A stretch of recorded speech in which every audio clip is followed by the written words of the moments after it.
அனைவருக்கும் வணக்கம்.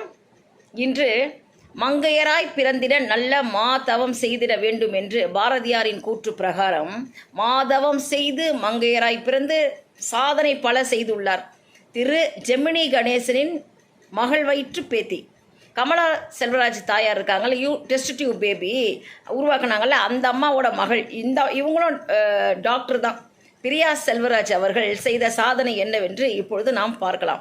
தன் 42வது வயதில் கோவிட் நேரத்தில் அவங்களுக்கு மனசு ரொம்ப டிப்ரெஷன் ஆகிடுச்சு. அவங்க தகப்பனை அவங்க இழந்துட்டு இருக்கிறாங்க. அதனால் டிப்ரெஷன் ஆகும்பொழுது அவங்களுக்கு தெரியுமா, இயற்கையோடு இருந்தால் அந்த மனக்கவலை மாற்றல் அரியுது என்பதை அவங்களுக்கு நல்லா உணர்ந்து தன் 48வது வயதில் கிளிமஞ்சாரோ மற்றும் மானசரோவர் மலைகள்லாம் ஏறி பயிற்சி செய்திருக்காங்க.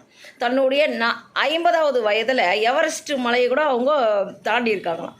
தென்னிந்தியாவில் முதல் பெண்மணி 2 மலைகளை 6 மாதத்திற்குள் கடந்தவர், மலையேறி கடந்தவர் என்பத பெருமை அவர்களுக்கே சேரும். மலை உச்சியில் மேகங்கள் சூழ்ந்து இருக்குமா.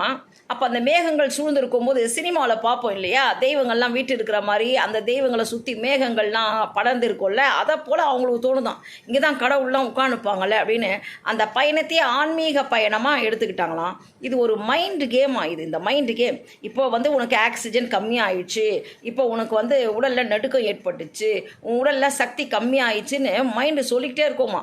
அந்த எண்ணங்கள்லாம் கடந்து போன பிறகு இவங்க நடக்க ஆரம்பிச்சிருவாங்க. மலை உச்சியை சென்று சேர்ந்த பொழுது வெற்றியை கொண்டாடினீர்களா அப்படின்னு அந்த கேள்வியாளர் கேட்கும் பொழுது, இல்லை, மேற்கத்திய நாடு தான் வெற்றியை கொண்டாடும். நம் தமிழ் கலாச்சாரத்தில் நன்றியை நாம் கொண்டாடுவோம். நன்றியை தான் நம்ம சொல்லிட்டு இயற்கை கிட்டே இருக்கிற நிசப்தத்தை நான் உள்வாங்கி கொண்டு வந்தேன்னு சொல்கிறாங்க. இதனால் நம் இளைய தலைமுறையினரும் சாதனை செய்வதற்கு வயது ஒரு தடையல்ல, மனம்தான் காரணம், எண்ணம் போல வாழ்க்கை என்று தெரிந்து சாதனை பல செய்து பிறந்த நாட்டிற்கும் வீட்டிற்கும் பெருமை சேர்ப்பார்கள் என்று நான் விரும்புகிறேன். நன்றி, வணக்கம்.